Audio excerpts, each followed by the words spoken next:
तो इसको जब भी पढ़ते हैं औरंगजेब, पहले दोबारा से एक क्रम, बाबर, हुमायूं, अकबर, जहांगीर, शाहजहां, औरंगजेब। अगर एक कड़ी में देखें, अंतिम मुगल बादशाह नहीं, अंतिम महान मुगल बादशाह एक को छोड़कर, ये स्टेटमेंट है किसी का कि ये बादशाह महानों में महान तो था लेकिन एक को छोड़कर, किसको? अकबर को। तो थोड़ा सा फर्क था इस दोनों में, क्योंकि इसकी नीतियां जितनी कठोर थी, अकबर की नीतियां उतनी ही उदार थी धर्म के मामले में, सुलह कुल दीन इलाही। लेकिन इसकी कहानी बड़ी मजेदार है, और कहानी, इसका जीवन क्या है? विद्रोहों का इतिहास है। दक्षिण भारत में ही मर गया, लंबी कहानी, पर उम्मीद करते हैं पूरी हो जाएगी। 1618 ईस्वी में जहां इसका जन्म हुआ, दोहद, दोहद गुजरात और मालवा की सीमा पर है, ये याद रखना है। औरंगजेब का जन्म मुमताज के गर्भ से दोहद नामक जगह पर हुआ 1618 में। लेकिन अगली कहानी हम कल बात कर चुके हैं, जिसको मैं सीधे ऊपरी बात ही करूंगा। वो ये, कौन सी लड़ाई लड़ी उसने अपने पिता के बीमार होने के बाद उत्तराधिकार की, जिसमें 4 लड़ाइयां लड़ी गई थी। बहादुरगढ़ बनारस के पास, बहुत बड़ा नाम धर्मत उज्जैन के पास, सामूगढ़ आगरा से 8 मील दूर, और देवराई अजमेर। 4 लड़ाइयां हुई, और उन चारों लड़ाइयों में आगे बढ़कर राजा बनने का अधिकार या राजा बनने का सौभाग्य जिसे मिला औरंगजेब को, तपस्वी औरंगजेब भी कहलाया। क्यों तपस्वी कहलाया, वो बताने से नहीं, अभी कारण जाहिर करेंगे उसे। 1658 में गद्दी पर बैठते ही इसने एक काम किया। सवाल गौर कीजिए, बादशाह तो भी मरा ही नहीं था, शाहजहां तो भी जिंदा था, और किसी के जिंदा होने से पहले वो गद्दी पर बैठ जाए, संभव नहीं है। तो देखिए, गद्दी देना चाहता था शाहजहां दारा शिकोह को, नो डाउट, लेकिन दारा शिकोह को तो इसने सजा दिलवाकर अदालतों में मरवा दिया, धर्म विरोधी घोषित कर दिया, विधर्मी। लेकिन यहाँ एक गड़बड़ और है, जिसको आप एक शब्द पढ़ते हो ना, दारा को, रईस अल मुलाहिदा, एक शब्द रईस अल मुलाहिदा, मतलब क्या? विधर्मी, यानी कि उस पर मुकदमा चलाया गया उलेमाओं की अदालत में, और उसे घोषित किया गया विद्रोही, धर्म से गिरा हुआ, और उसको मृत्युदंड दिलाया गया। और ये भी मैंने कहा था, जब वो मरा था तो बर्नियर नामक विद्वान, उसको देखने वाला दृष्टा, जो कहता है लोग बहुत रोए, लोगों ने बहुत शोक मनाया, और बहुत भला इंसान उस दिन मरा। लेकिन यहाँ गड़बड़, इसने यहाँ भी एक और काम किया। शाहजहां के जीते जी गद्दी लेने का मतलब था एक और विद्रोह, तो उसने क्या किया, अपने उलेमाओं की अदालत बैठाई, उसमें फतवा जारी करवाया। फतवा जारी क्या करवाया कि शाहजहां भी धर्म से गिर गया है, और अब ये योग्य नहीं है शासन करने के, इसलिए इसको गद्दी से हटा दिया जाए और गद्दी पर बैठा दिया जाए औरंगजेब को। 2 बार राज्याभिषेक हुआ, एक बार सामूगढ़ की लड़ाई जीतने के बाद, मैं तारीख नहीं बोलूंगा, कल जितनी किताबें पढ़ी सब में अलग तारीखें हैं, कहीं 21 जुलाई है, कहीं जुलाई का लास्ट 30 या 31 भी माना गया है, पर यह मान लीजिएगा पहला राज्याभिषेक जुलाई, दूसरा राज्याभिषेक जून, उल्टा कर दीजिएगा, 1 महीना पीछे कर दीजिएगा। 1658 और 1658 का ही अगला साल 59 का जून, और 58 का जुलाई। लेकिन अब एक लाइन और मजेदार, शाहजहां को गद्दी से हटाने के बाद जैसे ही औरंगजेब गद्दी पर बैठा, उसने एक काम और किया, उसने घोषणा करी कि मेरे राज्य का राज्यकाल जहां से शुरू किया जाए वो रमजान के महीने का पहला दिन हो। अभी मैं भी थोड़ा कंफ्यूज हूँ, पर्टिकुलर मैंने 2-3 फोन किए कल, मुझे कोई बात बनी नहीं, रमजान का पर्टिकुलर महीना कब आता है, उससे एक उत्तर मिल सकता है हमें कि औरंगजेब ने वास्तव में कितने वर्ष शासन किया, क्योंकि जब रमजान का पहला दिन आएगा हम उसका शासनकाल जोड़ेंगे। लेकिन ऐसा हो नहीं पाया, क्योंकि औरंगजेब ने पहले तो आदेश दिया कि मेरा राज्यकाल वहां से शुरू किया जाए इस साल जहां से रमजान के महीने की पहली तारीख है, लेकिन 1662 में उसने आदेश दिया कि ये वहां से शुरू ना किया जाए, रमजान के खत्म होने के बाद अगले महीने की पहली तारीख से शुरू किया जाए। तो थोड़ा विवाद हो गया, लेकिन ये जरूर है कि रमजान के महीने के आसपास उसका कार्यकाल माना शुरू किया गया। तो हम अकबर और औरंगजेब के बीच में कितने वर्षों का अंतर या कुछ दिनों का अंतर पड़ता है वो निकाल सकते हैं। तो अब घटना ये, जैसे ही औरंगजेब गद्दी पर बैठ गया, और उसके गद्दी पर बैठते ही उसने जो प्रारंभिक कार्य किए, शुरू में उसने जो काम किए, जिसको आप पढ़ते रहे हो सकता है आज आप पढ़ के आए हो, कुछ चीजें ध्यान देने के, यहीं से प्रश्न है उसकी, गड़बड़ भी यही है। हम पूरा पढ़ लेते हैं, मराठों से लड़ा, सतनामियों से लड़ा, राजपूतों से लड़ा। ये पहला, अच्छा कार्य, भला काम, उसने कुछ कर माफ कर दिए लोगों पर। ये अक्सर ही होता था। ऐसा क्यों होता था? थोड़ा दिमाग लगाओ। जनता पे प्रभाव क्यों? क्योंकि अपने बाप को तो ये गद्दियों से हटाते रहे। और ये प्रश्न आपको एक मिलेगा अगर पेपर में आ जाए। मुगल साम्राज्य के पतन का एक मुख्य कारण उत्तराधिकार के निश्चित नियम का अभाव। वो तय नहीं कर पाते थे कौन गद्दी पर बैठेगा। जैसे वो बूढ़े होते मरते, उनके बच्चे आपस में लड़ने लग जाते और पूरा मुगल दरबार षड्यंत्रों का ठिकाना बन जाता। और रोज कुछ सेना इसकी तरफ, कुछ सेना इसकी तरफ, और वही घटना। लेकिन ये भी ध्यान रहे, मुगल काल में उत्तराधिकार की पहली लड़ाई शाहजहां के काल में नहीं हुई। परंपराएं तो बहुत पुरानी हैं, लेकिन बाप के जीते जी जो लड़ाई हुई है वो किसके काल में हुई है? वो शाहजहां के काल में हुई है। क्योंकि पहले तो वो तमाशा होता रहा, जब वो मर गए तो बाद में लड़े, लेकिन यहाँ उसके जीते जी तमाशा हो गया। तो हुआ क्या, कुछ कर कम किए, जिसमें एक कर का नाम था राहदारी, एक आप पढ़ते हो पानदारी या पानडारी, और एक नाम आप पढ़ते हो आबवाब। ये पहले तो तीन नाम पता हो ये है क्या। इसी से उत्तर निकल रहा है। राह, राह का मतलब रास्ता। आप इसको यूं कह सकते हो परिवहन कर, जो उसने माफ कर दिया। पानडारी, चुंगी, ये भी उसने व्यापारियों पर हटा दी। कैसे? इसका भी उत्तर थोड़ा और है। जिन नदियों से माल आता था, जहाजों के हिस्से से, नावों से आता था, जहां वो उतरता था जिस नगर में नदी के किनारे, वहां भी टैक्स लगता था। जहां ये वस्तुएं बिकने आती थी वहां भी टैक्स लगता था। तो उसने ये जो चुंगी है अब कम कर दी। और ये लाभ किसको पहुंचा रहा है? व्यापारियों को। ये भी ध्यान रखना, जो पहले कर हटाए, राहदारी, पानडारी और आबवाब, जिसको कहते थे स्थानीय कर, छोटे मोटे कर जो जनता पर लगाए जाते थे, उनकी संख्या कितनी थी जितने उसने हटाए? 18। याद रहे, फिरोज तुगलक ने 24 हटा दिए थे और औरंगजेब ने 18। पहला सुधार, राहदारी टैक्स, पानडारी टैक्स, आबवाब टैक्स, 1 नंबर। दूसरा प्रारंभिक सुधार, कुछ अच्छा तो नहीं, कुछ बुरा भी नहीं। पहला सुधार, उसने सिक्कों के ऊपर कलमा खुदवाना बंद कर दिया। अब ये कलमा, इस पर तो बहुत विवाद हो सकता है, मैं उस विवाद पे तो नहीं जाऊंगा। मान लीजिए उनके कुछ अच्छे शब्द, जैसे हमारे यहाँ ओम है, एक ओंकार है, अल्लाह अकबर है, जिल्ले जलाल हु है, लेकिन वो उसने हटा दिए। उसकी वजह क्या थी? वो कहता है सिक्के हिंदुओं के हाथ में भी जाते हैं, यानी कि काफिरों के हाथ में भी जाते हैं, इसलिए कलमे का अपमान होता है।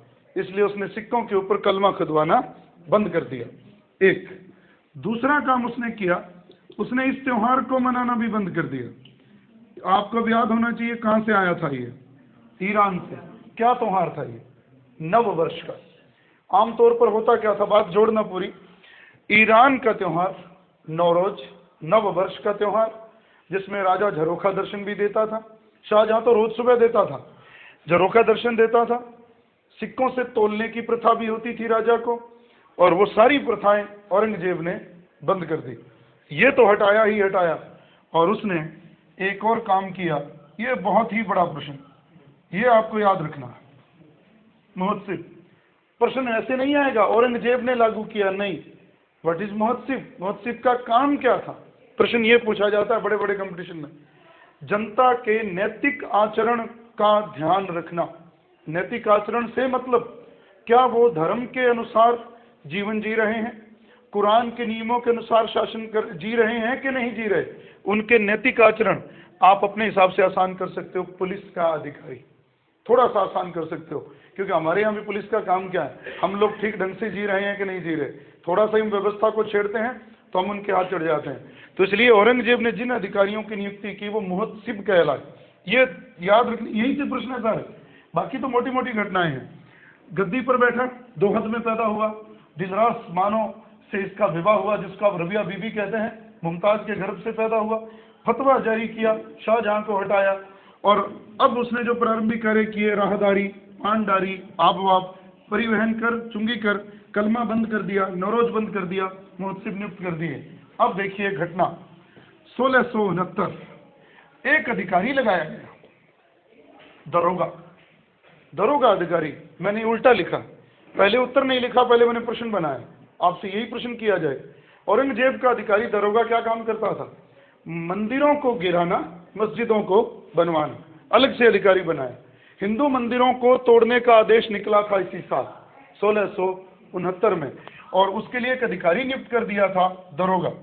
तो एक तो ये उसके जीवन का बहुत बड़ा काम, और इसी साल एक और घटना को अंजाम दिया गया, दरबार से सारे संगीतज्ञों को निकाल दिया गया। ये भी याद रखें। वो कहता था कुरान में, मैं संगीत से प्रेम तो करता हूँ, लेकिन कुरान में संगीत को साज से सुनने की मनाही है, और बिना पखावज के मैं उसे सुन नहीं सकता, इसलिए मैंने संगीत को सुनना ही छोड़ दिया है।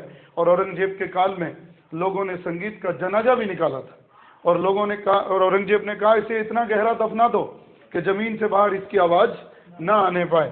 तो संगीतज्ञों को निकाला गया, मंदिरों को तोड़ने की बात की गई 1669 में, और इसके जीवन का एक सबसे महत्वपूर्ण साल जिसको आप कहते हो 1679। दो घटनाएं घटी हैं, आप तो एक पढ़ते हो।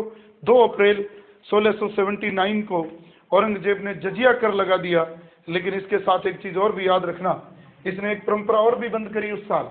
वो परंपरा ये थी कि इसने अकबर के काल में पड़ी हुई परंपरा, अकबर क्या करता था, जितने भी लोग इसके अधीन हैं, जो राजा हैं हिंदू, साल में एक बार उनको बुलाकर अपने दरबार में तिलक करता था। राजाओं के तिलक करने की प्रथा भी उसने बंद कर दी। और अब एक और बड़ा मजेदार प्रश्न, 1670 के साल में इसने एक नियम लागू किया था दरबार में कि अब आप अल्लाह अकबर नहीं बोलोगे, अभिवादन करते समय सलाम वालेकुम बोलोगे।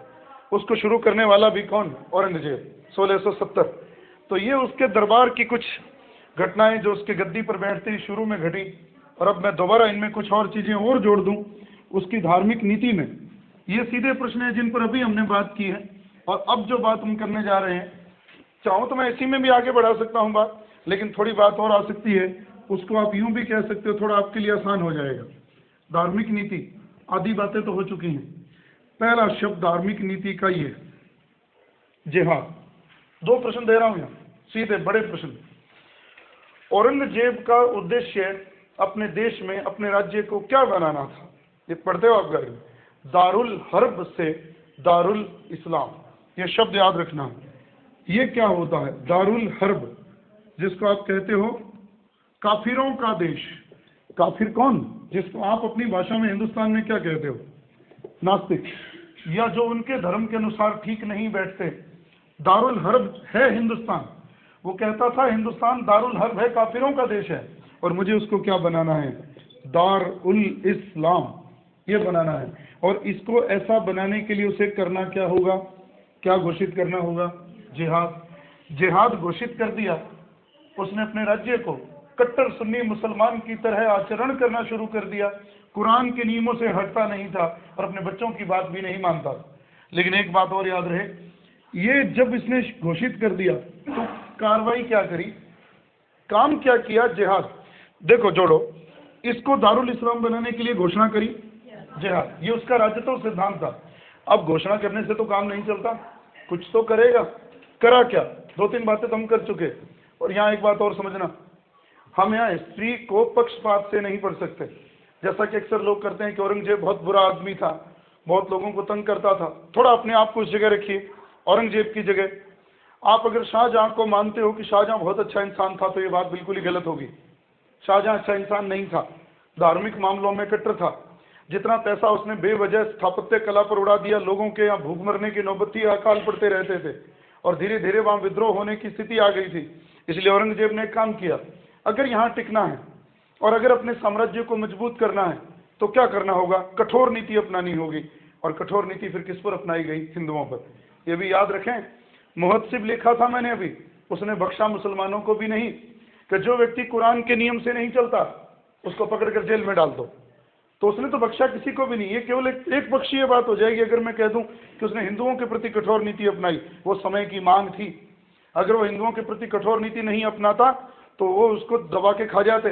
इसलिए औरंगजेब अपनी जगह गलत नहीं था, बस उसका तरीका थोड़ा कठोर था। व्यक्तिगत रूप से वो बहुत कठोर आदमी था, अपने बच्चों की बात भी नहीं मानता था। हुआ क्या? इसको बनाने के लिए जिहाद को घोषित तो कर दिया, काम अब वापस वही दोहरा रहा हूँ। 1669 में उसने मंदिर तोड़ने का आदेश दिया, 1679 में उसने जजिया कर लागू कर दिया, और एक साल अब अलग लिख रहा हूँ, 1668 में उसने एक आदेश पारित किया कि अब हिंदू कोई भी तीर्थ स्थान पर जाएंगे तो उनके ऊपर तीर्थ यात्रा कर लगेगा। और पहले आपने यहाँ परंपरा होती थी, बहुत अपने माता पिता की, अपने बुजुर्गों की अस्थियों को लेकर प्रयाग जाया करते थे, आज भी जाते हैं लोग।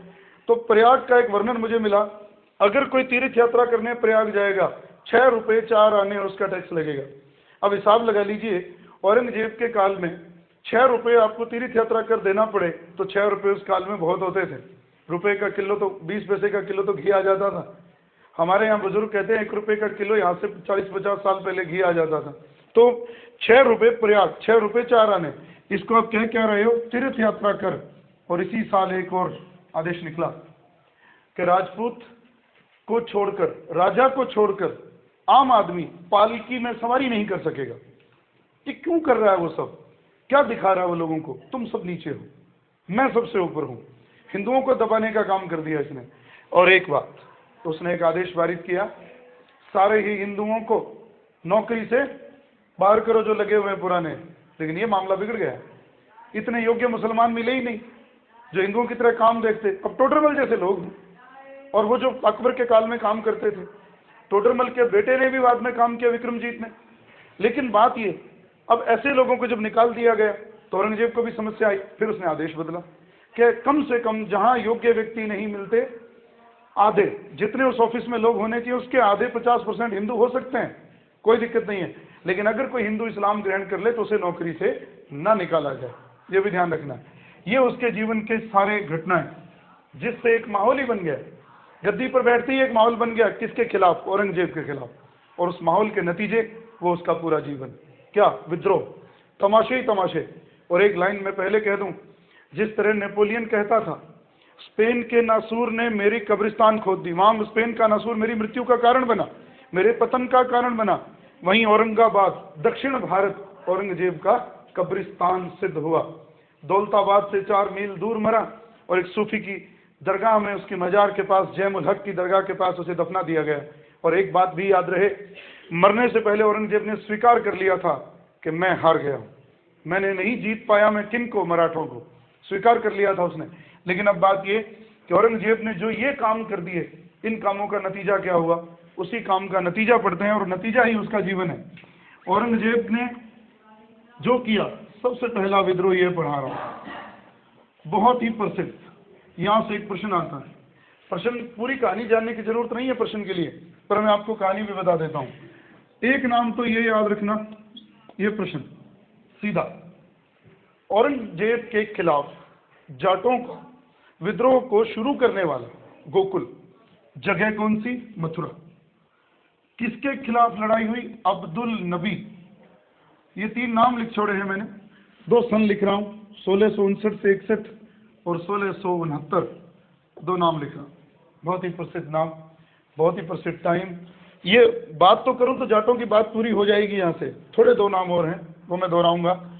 अभी मैंने एक नाम लिखा था, औरंगजेब ने एक अधिकारी की नियुक्ति करी थी मंदिरों को तोड़ने की और मस्जिदों को बनाने की, दरोगा। दरोगा को भेजा गया जो था इस एरिए का, मथुरा का, उसे भेजा गया, आप मंदिर तोड़ दो और मस्जिद बना दो। मथुरा का केशव दास का मंदिर, याद रहे, वीर सिंह बुंदेला, बहुत बड़ा नाम हमने कल पढ़ा था, उस वंश के लोगों ने बनाया था। जुझार सिंह ने भी उसमें काम किया, वीर सिंह ने भी उसमें काम किया। उन मंदिरों को तोड़ दिया, मथुरा का वो मंदिर गिरा दिया गया, उसकी जगह क्या बना दी गई। ये काम कब हुआ, 59 से 61, तब तो लोग चुप कर गए। और ये था टाइम 1669। इसी साल गोकुल ने अब्दुल नबी को इतना पीटा कि उसको मार दिया, और जो मस्जिद उसने बनाई थी उसको उसने तोड़ दिया। अब मथुरा में मस्जिद बने तो तमाशा तो होना ही था, क्योंकि मथुरा हमारे हिंदुस्तान का बेथलेहम कहलाता। ईसा मसीह बेथलेहम में पैदा हुए थे, और हमारे यहाँ बेथलेहम में कौन पैदा हुए थे, श्री कृष्ण। इसलिए हमारे लिए बहुत महत्वपूर्ण जगह थी। अब्दुल नबी मर गया, और अब औरंगजेब ने गोकुल को गिरफ्तार कर लिया। जिस जगह पर लड़ता हुआ ये मरा, तिलपत नामक जगह पर उसे पकड़ लिया गया इसी साल, और उसके शरीर के छोटे छोटे टुकड़े करके उसे मार दिया गया, और उसके घर के लोगों को जबरदस्ती इस्लाम स्वीकार करवाया गया। ये औरंगजेब का बहुत खतरनाक काम था। लेकिन ये आंदोलन जितने बुरे तरीके से गोकुल को मारा गया उतने ही बुरे तरीके से लोग संगठित हो गए जाट। और अब जिसने इसका नेतृत्व संभाला, ये नाम याद रखना, राजा राम, जिसको आप पढ़ते हो सिंसनी के राजा राम। जगह गांव का था, जिस एरिया का था। और इसका प्रश्न क्या था? 2 प्रश्न याद रखना, कहानी ना भी याद रहे। जाटों का विद्रोह किसके नेतृत्व में हुआ? कहां? किसके खिलाफ? दरोगा था। लेकिन अब घटना, वो मरा तिलपत में, जगह किसने ले ली? राजा राम ने। लेकिन राजा राम के बारे में प्रश्न एक तो ये कि क्रम से ये खड़ा है। दूसरा प्रश्न आता है, इसने अकबर के मकबरे को सिकंदरा में था, आगरा में, खोद कर उसकी हड्डियां हुड्डियां बाहर निकाली। बहुत गुस्सा था इसे औरंगजेब के खिलाफ। अकबर के मकबरा जो सिकंदरा में था उसको तहस नहस किया। औरंगजेब इसके भी पीछे पड़ गया और ये 1688 में लड़ता हुआ औरंगजेब के खिलाफ मारा गया। लेकिन अब अगला क्रम का बंदा, राजा राम के बाद इसका भतीजा, जिसको आप नाम देते हो चूड़ामन, जिसका नाम था बदन सिंह। पहला तो प्रश्न ये, जिसने भरतपुर राज्य की स्थापना करी, बहुत बड़ा प्रश्न है ये। अब देखिए, चूड़ामन ने औरंगजेब से लड़ाई करी। जब तक औरंगजेब नहीं मरा, चूड़ामन लड़ाई करता रहा। आखिरकार औरंगजेब ही मर गया। औरंगजेब के मरने के बाद स्वतंत्र भरतपुर राज्य की स्थापना करने वाला चूड़ामन बदन सिंह। जोड़ दूं, अभी प्रश्न आया है जेल प्रहरी में। इसी का आगे अगला उत्तराधिकारी था सूरजमल, जिसको जाट जाति का प्लेटो, अफलातून भी कहते हैं। लेकिन औरंगजेब तक पढ़े तो ये व्यक्ति है चूड़ामन, इतनी दूर याद रखनी। तो उसकी धार्मिक नीतियों के खिलाफ पहला विद्रोह जाट, गोकुल, राजा राम, चूड़ामन, सिकंदरा में अकबर के मकबरे को तोड़ फोड़ कर तहस नहस कर डाला। ये उसके जीवन का बहुत बड़ा प्रश्न है। लेकिन अब बात ये, अब यहाँ एक बात और जोड़ रहा हूँ, जाटों का विद्रोह तो हुआ ही हुआ, और अब एक बहुत बड़ा नाम सिख। लेकिन सिखों से पहले एक सतनामी छोटा सा विद्रोह है, लेकिन उसमें आपको एक चीज जाननी है, हमें कहानी पता है, प्रश्न कैसे उसमें से पढ़ना है, क्या पढ़ना है। औरंगजेब के खिलाफ ये जो विद्रोह हुआ सतनामी, कहाँ हुआ? पहले तो जगह पे जोर देना, हम लोग केवल नाम पे जोर देते हैं। नारनौल। नारनौल किसकी सीमा पर पड़ता था? मेवात, जिसको आप राजस्थान में क्या नाम देते हो? अलवर। वैसे नारनौल कहाँ है? हरियाणा में। और जिस व्यक्ति ने इसका नेतृत्व किया था वीरभान सिंह, याद रखना। लेकिन सवाल ये नहीं, सवाल ये है, ये लोग सतनामी तो कहते ही थे, सतनाम की पूजा करते थे, एक ईश्वर में आस्था रखते थे, मूर्ति पूजा नहीं करते थे, दाढ़ी मूछ और सिर पे बाल भी नहीं रखते थे, इसलिए इनको मुंडिया भी कहते थे। सतनामी लोग मुंडिया भी कहलाते थे। लेकिन गड़बड़ हो गई एक, इनके में एक अफवाह फैल गई। जैसे आप पढ़ते हो ना, चर्बी वाले कारतूस, चर्बी थी कि नहीं थी वो तो पता नहीं। दमदम शस्त्रागार में एक दिन एक अर्दली घड़े से पानी पीने लगा और एक ब्राह्मण ने देख लिया। उसने कहा, घड़े से पानी मत पियो, मेरा धर्म भ्रष्ट हो जाएगा। तो अर्दली ने कहा, मैं देखूंगा तुम्हारा धर्म जब तुम नई राइफल को चलाओगे। कौन सी थी वो? एनफील्ड। और उसके कारतूस को जब चलाओगे तो तुम्हारा। उसने कहा, कैसे? कि उसमें गाय और सुअर की चर्बी है। वो आग की तरह बात फैल गई। पता नहीं था कि नहीं था, लेकिन तमाशा बहुत हुआ। अब तो डॉक्टर स्मिथ ने यह साबित भी कर दिया है कि बंगाल में वुलिच शस्त्रागार था जहां पर कारतूसों में चर्बी मिलाई जाती थी। तो वो बात की बात उसी तरह ये घटना बनी। किसके खिलाफ? औरंगजेब। उसकी किस नीतियों के खिलाफ? धार्मिक नीतियों के खिलाफ। कौन सा वर्ग खड़ा हुआ? सतनामी। जिसने खड़ा किया? वीरभान सिंह। जगह थी नारनौल। इनको मुंडिया भी कहते थे। और एक अफवाह फैल गई कि हम लोग अमर हैं, हमें गोली मारो तो लगती नहीं। वो फैल गई और भिड़ गए, सीधे ही डंडे लेकर ही भिड़ गए मुगलों से। और फिर क्या होना था, जल्दी इस विद्रोह का दमन हो गया। पर यह जरूर है कि ये जो समय था 1672 का, जिस समय घटना घटी जाटों के बाद सतनामियों के विद्रोह की। पर अब बहुत बड़ा टाइम, यहाँ मैं उतनी डीप तो बात यहाँ नहीं ले जाऊंगा क्योंकि आगे भी इनको पढ़ना है। सिख।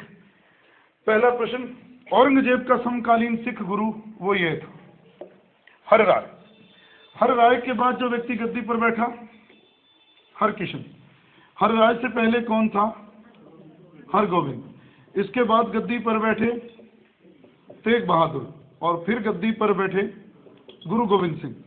ये औरंगजेब का समकालीन है, जो 1661 से 1664, 1664 से 1675 नहीं 1661 तक तो ये था।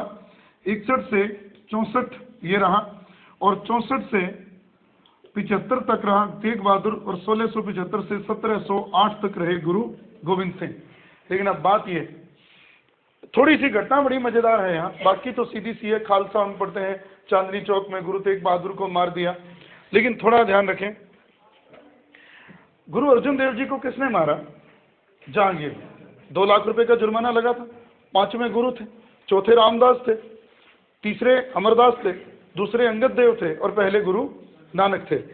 अर्जुन देव के बाद हरगोविंद, हरराय, हरिकिशन, तेग बहादुर, गोविंद सिंह, ये क्रम था। लेकिन अब ध्यान रहे, यहाँ हर राय उसका समकालीन, और हर राय के 2 बेटे, एक राम राय और एक हरि किशन। राम राय ने गद्दी मांगी, गद्दी उसे नहीं मिली, वो औरंगजेब के दरबार में चला गया।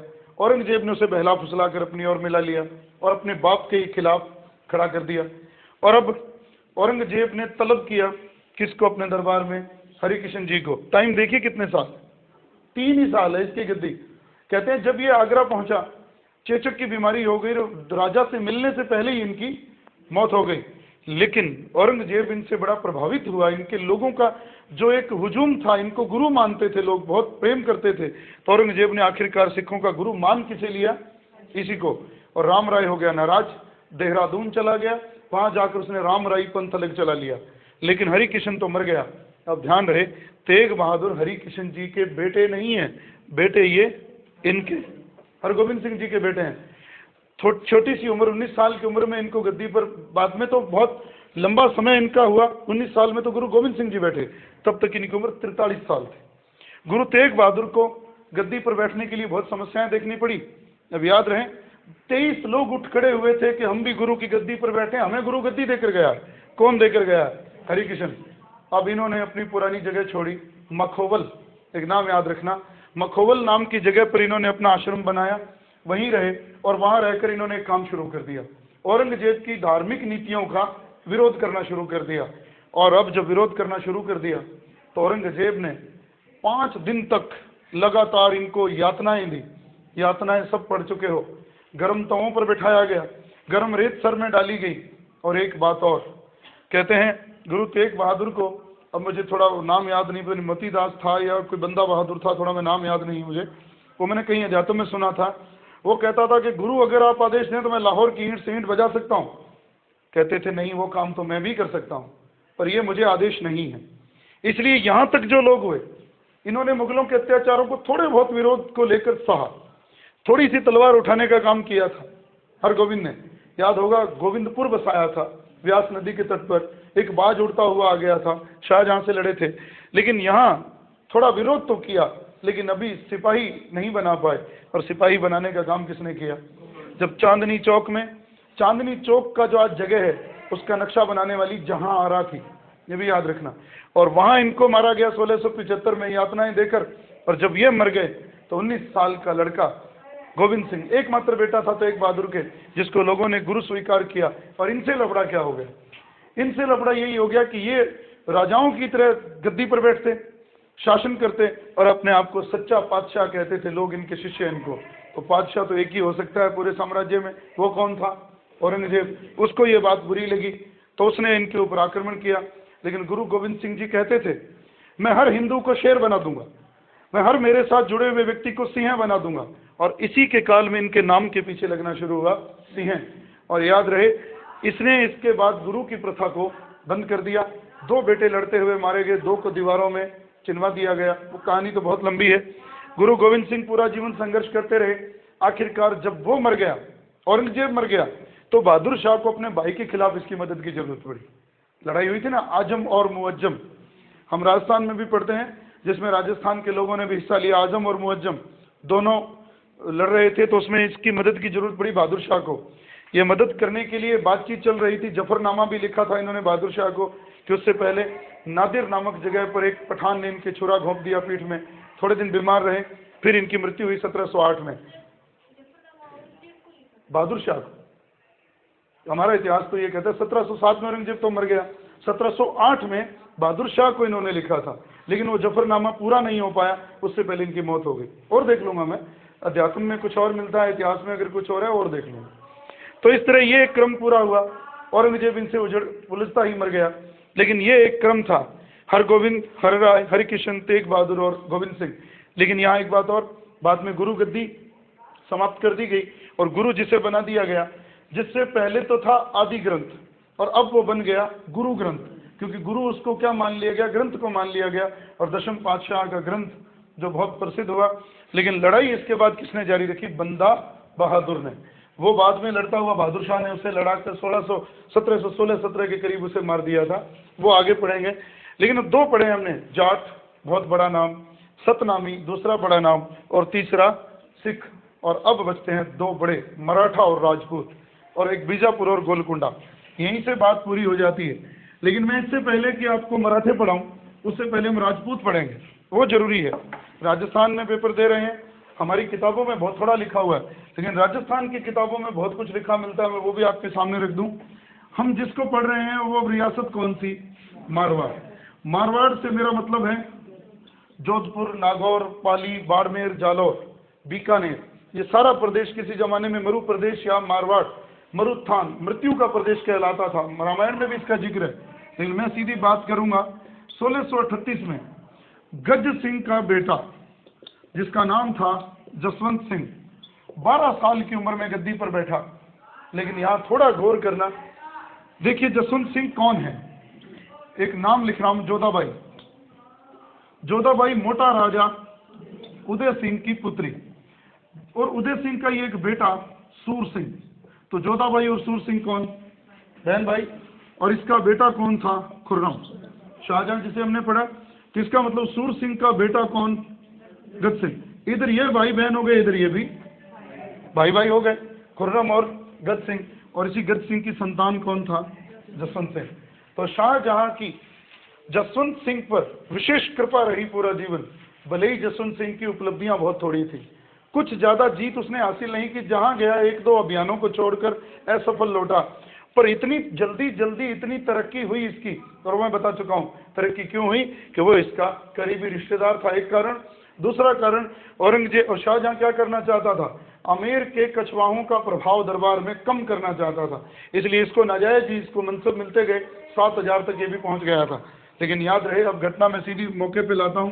1678 में काबुल में लड़ाई लड़ते हुए जमरूद नामक जगह पर जसवंत सिंह की मौत हो गई। और जसवंत सिंह जैसे ही मरा, उसके 3 बेटे उसके जीवन काल में ही मर चुके थे, जिसमें एक जगत सिंह का नाम बहुत प्रसिद्ध है, और एक औरंगजेब ने जहरीली पोशाक पहनाकर मरवा दिया था। उसको कहा गया था अब जहरीली पोशाक, उसको तो पता नहीं, बख्तरबंद बनवाया उसके लिए लड़ाई पर जाने के लिए, और जहरीली पोशाक रिएक्शन कर गई और वो मर गया। 2 को तो औरंगजेब ने ही मरवा दिया, और लड़ता हुआ खुद मारा गया जसवंत सिंह। जगह का नाम याद रखना है, जमरूद, और साल था 1678। अगर पेपर में जमरूद ना लिखा है, ये भी लिखा है, तो उत्तर गलत नहीं है, काबुल, वहां मर गया। औरंगजेब बहुत खुश हुआ। उसने कहा आज मेरा धर्म विरोधी मारा गया, आज कुफ्र का दरवाजा टूट गया। जसवंत सिंह तो मर गया, औरंगजेब के खुश होने का कारण क्या था? कि उसके कोई भी औलाद जिंदा नहीं थी, और वो मारवाड़ को जीतना चाहता था। जैसे ही उसको खबर मिली जसवंत सिंह मर गया, उसने अपने सैनिक भेज दिए, किसके यहाँ? और एक बड़ी बात, यहाँ एक ध्यान रखना, जीके में आप चीज पढ़ते हो, मतीरे रिराड़ पढ़ते हो, अमर सिंह जसवंत सिंह का बड़ा भाई था, और इसके पोते को इंद्र सिंह को 20,000 रुपए के बदले मारवाड़ दे दिया गया। तो गड़बड़ हो गई सारी। लेकिन औरंगजेब को एक दुर्भाग्यपूर्ण खबर मिली कि जसवंत सिंह के साथ 2 रानियां हैं जो जिंदा हैं, जादम और नरूकी, दोनों गर्भवती हैं। तो किसके सपनों पर कुठाराघात हो गया? औरंगजेब के। और औरंगजेब ने तुरंत आदेश दिया दुर्गादास को, जो उनका अंगरक्षक था उस समय उनके साथ था। बड़ी लंबी कहानी है। आस्करण का बेटा, राठौड़ों का यूलिसिस, मारवाड़ का बिंदिया मोती, वो व्यक्ति उन्हें लेकर आया लाहौर। लाहौर में 2 बच्चों का जन्म हुआ। जादम ने अजीत सिंह को जन्म दिया, 7 महीनों में पैदा हुआ, सतमासिया। और एक नरूकी ने जिसे जन्म दिया, जिसका नाम था दल थम्बन। दल थम्बन तो पैदा होते ही मर गया, नरूकी भी ज्यादा दिन नहीं जी, बच गया अजीत सिंह। अजीत सिंह को नूरगढ़ के किले में दिल्ली में रख लिया औरंगजेब ने, और दुर्गादास को कहा आप जाओ। दुर्गादास को परेशानी हुई कि ये छोटा सा बच्चा अगर यहाँ रहा, आखिरी चिराग है मारवाड़ का, अगर ये मर गया तो फिर तो काम खराब हो जाएगा। दुर्गादास को ये जवाब मिला, जब ये बड़ा हो जाएगा इसका राज्य इसे दे देंगे। दुर्गादास सहमा हुआ चला तो गया, अपने राज्य में गया, अपने साथियों से बात की, 3 साथियों को साथ लाया, रघुनाथ भाटी, रणछोड़ भाटी, रूप सिंह भाटी, चारों आ गए और एक लड़की को लाया, गौरा को, जो गौरा धाय बहुत प्रसिद्ध है, मारवाड़ की पन्ना धाय भी उसे कहते हैं। वो साथ आई और इन्होंने लड़कियों का भेष बनाया, शाम को नूरगढ़ के किले में घुस गए। अजीत सिंह को उठाया, गौरा ने अपने बेटे को रखा, उसका बलिदान दिया और उसको लेकर बाहर आई। इसीलिए उसका धूसा नाम के गीत में आज भी मारवाड़ में उसको गीत को शामिल किया जाता है, गौरा को। तो अजीत सिंह को बचाकर दुर्गादास और उसके साथी लड़ते हुए तीनों मारे गए और घायल दुर्गादास अजीत सिंह को लेकर चला गया मारवाड़। मुकुंद लाल खींची के यहाँ उसको छोड़ दिया, लेकिन मुकुंद लाल खींची को डर लगा कि अगर कहीं मेरा जुबान नहीं चुप रह सकी, मैंने भेद खोल दिया तो काम खराब हो जाएगा। वो उस बच्चे को लेकर सिरोही चला गया, जयदेव ब्राह्मण के यहाँ छोड़ दिया। अजीत सिंह वहाँ पल रहा था, सब कुछ ठीक चल रहा था और दुर्गादास अपने छोटे से बच्चे की मदद के लिए जगह जगह भटक रहा था कि कोई औरंगजेब के खिलाफ मेरी मदद तो करे।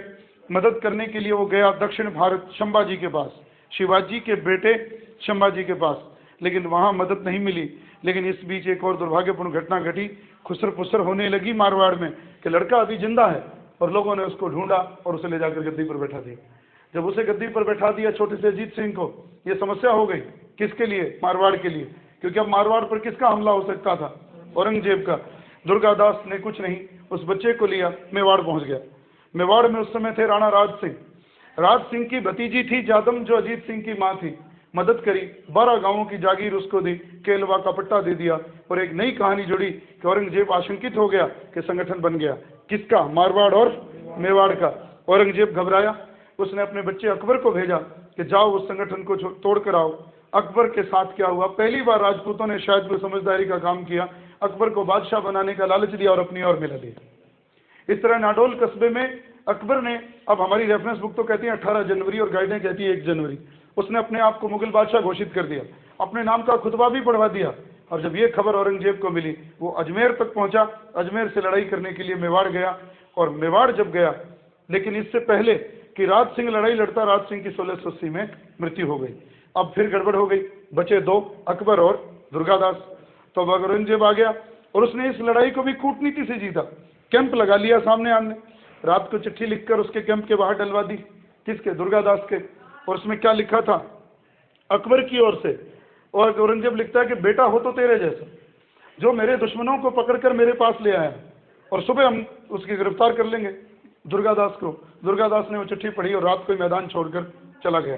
सुबह हुई, अकबर अकेला था, वो भागा, भागकर अकबर के उसके दुर्गादास के पास गया। उसे कहा, मैंने तो सुना था राजपूत मैदान नहीं छोड़ते, आपने ये क्या किया? तो फिर उसका जब उसने चिट्ठी दिखाई, अकबर कहता है तुम तो धोखे में आ गए। लेकिन अब अकबर वापस अपने दरबार नहीं गया, वो गया दक्षिण भारत, कुछ समय वहां रहा शंभाजी के पास, लेकिन अपने बच्चे दोनों दुर्गादास के पास छोड़ गया, जिसका नाम था बुलंद अख्तर, सफियतुन्निसा। दोनों को दुर्गादास ने पाला, उनको कुरान पढ़ाई, सिखाया, अपने दोस्ती का फर्ज अदा किया। अकबर वहां से निकला, फारस चला गया, वहीं वो दुर्भाग्यपूर्ण स्थितियों में मर गया। लेकिन औरंगजेब को खबर मिली, मेरे पोता और पोती दोनों किसके पास हैं? दुर्गादास के पास। उनको बुलाने की बात की गई, दुर्गादास उनको लेकर गया। जब लेकर गया, कुछ दिन वहां रुका। जब उसके उन बच्चों को पढ़ाने के लिए औरंगजेब ने टीचर लगाया, तो बच्चों ने कहा कुरान तो हमें आती है दादाजी। तो हैरान हुआ, किसने सिखाई? कि दुर्गादास ने सिखाई। सारा गुस्सा काफूर हो गया। अब एनसीईआरटी कहती है कि औरंगजेब ने प्रस्ताव रखा, तुम मनसबदार बन सकते हो हमारे दरबार में। दुर्गादास ने कहा लड़ाई करने से अच्छा मित्रता कर लें। मित्रता कर ली, लेकिन एक शर्त रखी, क्या आप मेरे राजा को भी मनसबदार बना सकते हैं? तो उसने कहा जरूर, क्यों नहीं। लेकिन गड़बड़ हो गई यहाँ, ज्यादा गांवों की जागीर किसे मिल गई? दुर्गादास को, क्योंकि सही उपकार तो उसी ने किया था। और कम गांवों का पट्टा किसे मिल गया? अजीत सिंह को। और ये सारा काम खराब हो गया। मारवाड़ के राठौड़ ये खुसर फुसर करने लगे कि ये जानबूझकर किया दुर्गादास ने, वो मारवाड़ का राजा बनना चाहता है। लेकिन इन्हीं परिस्थितियों में औरंगजेब की मृत्यु हो गई। और अब थोड़ी सी घटना और बता दूं, औरंगजेब की तो मृत्यु हो गई, उसी अव्यवस्था का लाभ उठाकर, आजम और मुअज्जम के उत्तराधिकार की लड़ाई का लाभ उठाकर उसने क्या किया? अजीत सिंह ने मारवाड़ की गद्दी को मेवाड़ के महाराणा अमर सिंह सेकंड की देवारी समझौते की मदद से गद्दी प्राप्त कर ली। वो यहाँ आपको पढ़ने की जरूरत नहीं, बहुत आगे की बात है। देवारी समझौता क्या था? ईश्वरी सिंह, माधो सिंह, बहुत लंबी कहानी है वो। तो वहाँ क्या हुआ? अजीत सिंह को राज्य तो मिल गया। राज्य मिलते ही उसने पहला फरमान जारी किया, दुर्गादास को निकलने का आदेश दे दिया। और वो राज्य से निकल गया, काशी चला गया, वहीं मरा शिप्रा नदी के तट पर, जहाँ कहा जाता है दुर्गो सफरा दागियो इन धरे आही रीति, कि इस धरती के साथ ईमानदारी करने वाले का हश्र यही होता है। तो इस तरह से दुर्गादास ने अपना पूरा जीवन लगाया, अजीत सिंह को राजा बनाया और औरंगजेब की मृत्यु तक राजपूतों ने संघर्ष किया। अब एक घटना बचती है शिवाजी और मराठों की, जो बहुत ही बड़ी, फिर बीजापुर और गोलकुंडा। लेकिन यहाँ मैं पहले बीजापुर और गोलकुंडा की बात ही कर दूं, क्योंकि उससे ही बात निकलेगी। दो घटनाएं याद रखनी है बीजापुर व गोलकुंडा की। लेकिन अब मैंने कल एक घटनाएं लिखी थी, 2 साल लिखे थे, 1636 और 1657। तो याद रहे 57 तक दक्षिण का सूबेदार कौन था? औरंगजेब। 36 से 44, 52 से 57।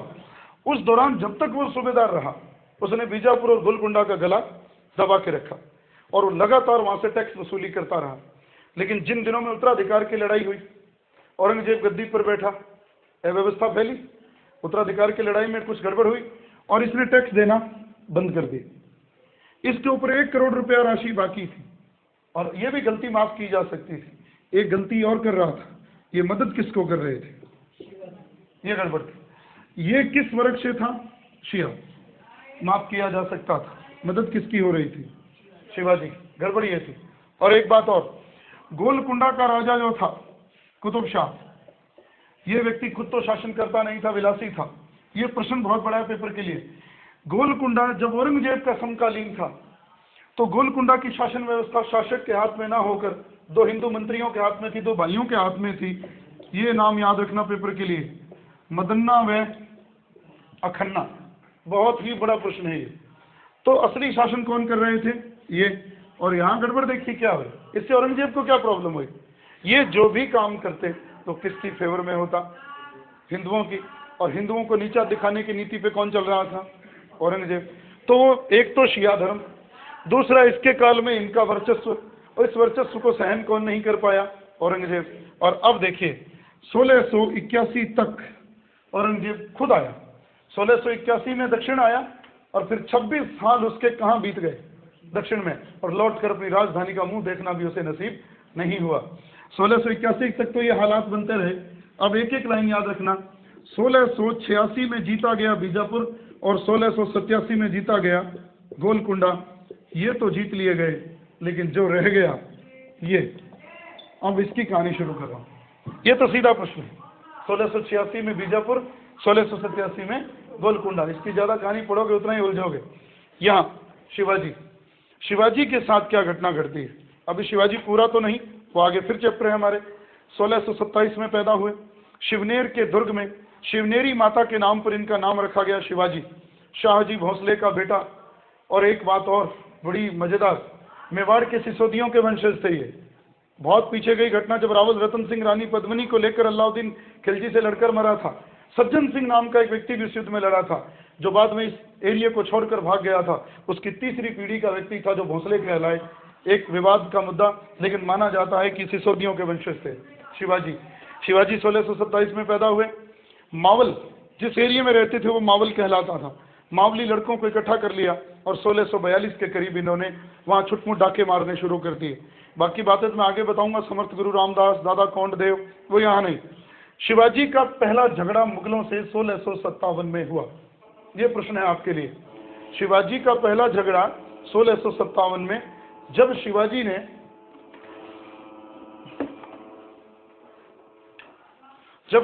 ने अहमदनगर के खिलाफ जुन्नार के किले पर आक्रमण किया, और अहमदनगर उस समय किसके अंडर में था? मुगलों के। आक्रमण कर दिया, शिवाजी हार गए। युद्ध तो शिवाजी जीत गए थे, ये भी बता दूं, लेकिन शिवाजी के पिता शाहजी भोसले को मुगलों ने कैद कर लिया। तो उनको छुड़वाने के लिए उसने जो जीता था वो वापस देना पड़ा। पहली मुलाकात 1657 में मुगलों से हुई। औरंगजेब शिवाजी की ताकत को भांप गया कि ये छापामार युद्ध पद्धति से लड़ते हैं। ये भी याद रखना। महादेव गोविंद रानाडे ने एक पुस्तक लिखी था, rise of Maratha empire, rise of Maratha power. बहुत शानदार बुक है, जिसमें उसने उन परिस्थितियों का वर्णन किया है कि मराठा लोगों के उदय होने में कौन कौन सी परिस्थितियां थी। उसमें सारी बात लिखता है, और उसमें बहुत बड़ा नाम अब याद रखना, मैं पीछे पढ़ा चुका हूँ, मलिक अंबर याद है, जिसने दक्षिण भारत में सबसे पहले मराठों की ताकत को समझा, सेना में भर्ती किया, गोरिल्ला युद्ध पद्धति को अपनाया, और सबसे पहले किस मुगल बादशाह ने मराठों की ताकत को समझा था? जहांगीर ने। और उसने कहा था मराठे बहुत सख्त जान हैं, लड़ने में बहुत कामयाब हैं ये लोग, और उनको सेना में उसने भर्ती किया। और शाहजी का संपर्क जहांगीर के काल में ही तो बहुत पहले जब छोटे से थे और शुरू कर लिया था, फिर शाहजहां के काल में झगड़े होते रहे, और अब शिवाजी के हाथ में आ गई बात। तो शिवाजी का पहला मुकाबला 1657, लेकिन उसमें औरंगजेब उससे नाराज हुआ और उसने बीजापुर के शासक आदिल शाह को अपने एक व्यक्ति को मारने के लिए भेजा, किसे? शिवाजी को, जिसका नाम था अफजल खां, 1659 में। और अफजल खां 7.5 फीट लंबा चौड़ा पहलवान आदमी। शिवाजी को खबर मिल गई कि वो आपको मार देगा। कृष्णा जी भास्कर ने उनको खबर दी कि उसका इरादे नेक नहीं है। और अब शिवाजी ने क्या कहा? हम मिलेंगे, लेकिन न तो तेरे साथ कोई होगा न मेरे साथ कोई होगा। हालांकि एक व्यक्ति को लेकर आया था, वो सैयद बादा, बहुत बड़ा तलवारची था दक्षिण भारत का, दूर से तलवार मारता और निशाने पे लगती थी। और ये के लेके आए थे शंभू कावजी को, जीवाजी और शंभू कावजी को। लेकिन जब पार नामक जगह पर इनकी मुलाकात हुई, प्रतापगढ़ के पास, दक्षिण में एक प्रतापगढ़ है, वहां दोनों ने कहा ना तो तुम किसी को लाओ ना हम किसी को लाए। दोनों ने छोड़ दिया, अकेले कैंप में मिले। और कहते हैं जब गले मिलने लगे तो अफजल खान ने उनको कसना शुरू कर दिया। शिवाजी तो उनके कंधे तक भी नहीं आते थे, लेकिन जब शिवाजी को लगा कि ये मुझे मार देगा, शिवाजी अपना इंतजाम करके गए थे। लोहे की टोपी, उसके ऊपर टोपी लगाई, अंदर बख्तर पहना और एक बगनखा उन्होंने अपने अंदर डाल रखा था। जब पार पड़ती नहीं थी कि बगनखा निकाला और उसे फाड़ दिया। अफजल खां तो मर गया। शिवाजी वहां से भाग निकले। भागते हुए शिवाजी के सर पे तलवार मारी थी सैयद वादा, जो सीधे निशाने पे लगी थी, पर बच गए वो लोहे की टोपी की वजह से, वरना काम हो गया होता। शिवाजी वहां से भागे। बहुत गुस्से में आया औरंगजेब और अपने मामा को भेजा, जिसका नाम था शाइस्ता खां। और याद रहे, उस शाइस्ता खां के साथ जसवंत सिंह भी गया था, और वहां से दोनों हार के आए। कहते हैं शाइस्ता खां ने 1663 में जब डेरा लगाया दक्षिण भारत में बीजापुर के पास, शिवाजी को खबर लग गई।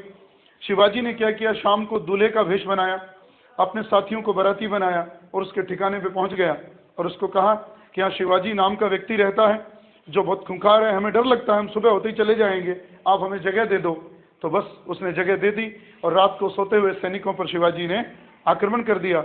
2 उंगलियां कट गई शाइस्ता खां की, जान बचाकर भागा, लेकिन उसका बेटा फतेह खां पकड़ा गया, उसे जान से मार दिया गया और जसवंत सिंह भी दुम दबाकर भाग गए।